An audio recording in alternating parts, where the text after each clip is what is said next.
Francis and Louis was baptized at Midway. We was all baptized up there. Do you remember when you were baptized? Yeah.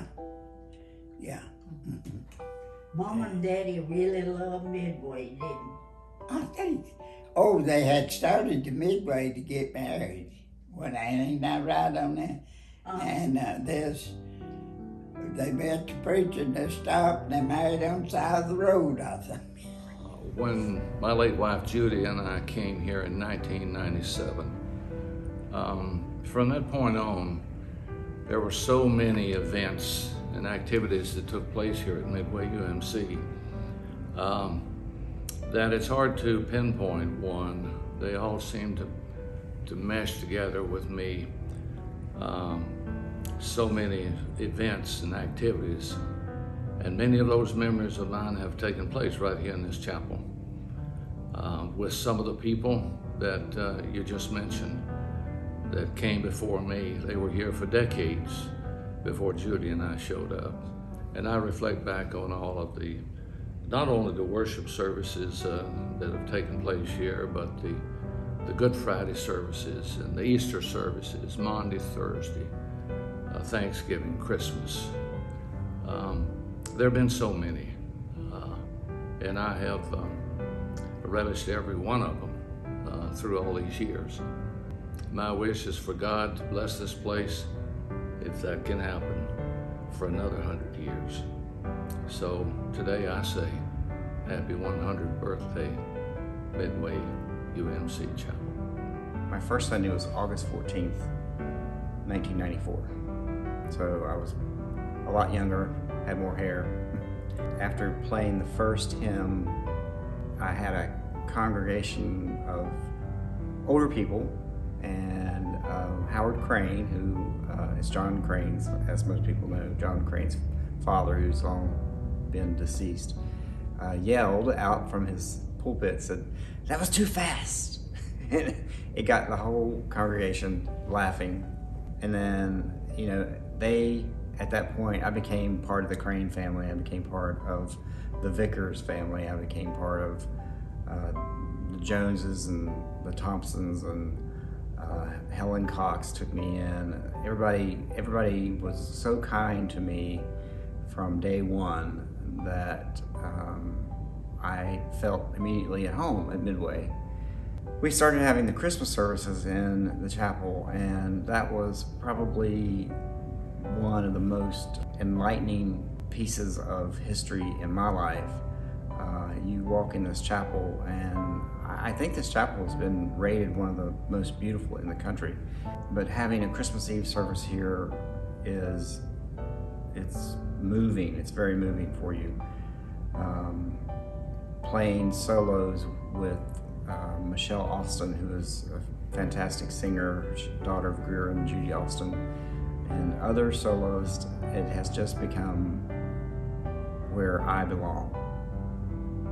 Midway UMC is a place that you can look anywhere on the campus and see that it is truly a good, small church where people are welcomed from the moment they step in that back door or the front door.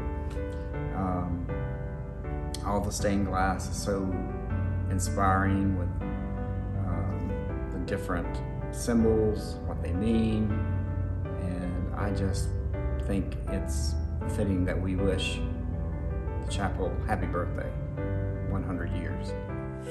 I was playing the organ, and I think, I can't think who it was playing the piano. She was Avery. There's some Averys. And I missed, they said turn out to 92. Well, I turned to something else. I thought you said something. And we started, and I thought, well, this don't sound right. And played something about the first verse about halfway, and it dawned on me, you've got the wrong number of the songbook. And I shook my fingers and got them off that keyboard. I've done that. Yeah, I had that old organ sounding pretty good, but I know it wasn't with the piano, so I thought, well, I better wait. Mr. Cooper come out to the shack and wanted to know if I'd teach start up a young married Sunday school class. And I told him no, that I was Baptist, and that they didn't let Methodists teach in the Baptist church. So did you end up teaching the class though? I wound up teaching the class for several years, and we started off with 2 or 3 in the class, and then when we quit, we had Mary was a little girl, and she said, "Mama, let's don't go nowhere else to church."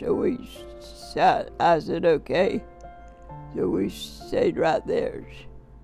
For me, when I first came in this chapel was probably the 5th time I've been in church my entire life. And here is where I had my first talk with Christ. This is where my daughter and I got baptized when she was 3. And this is also where I met many of the people that I hold so dear today. Was in this very chapel. So this holds a special place for me, and I'm sure for many others. So. When we started coming to Midway, a lot of the families that we're friends with and kind of do life with together started coming around the same time. And so we all had young kids, and because of that, we all sat in the back of the chapel in case our children's director came to come get us and tell us that our babies were crying. And so we met a lot of lifelong friends through Midway, in addition to getting closer to Christ here.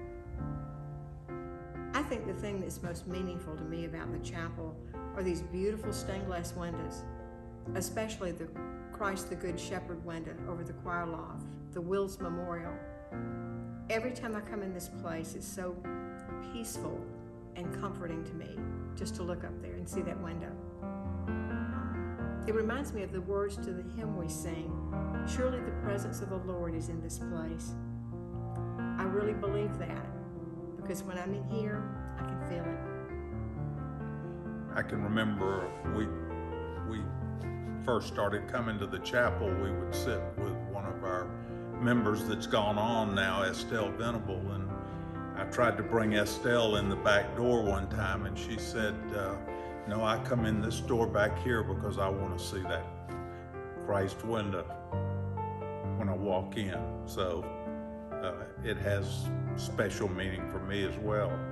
The most special service to me is our Christmas Eve service, the candlelight chapel service. It's always very, very meaningful and very special to be in this place on Christmas Eve.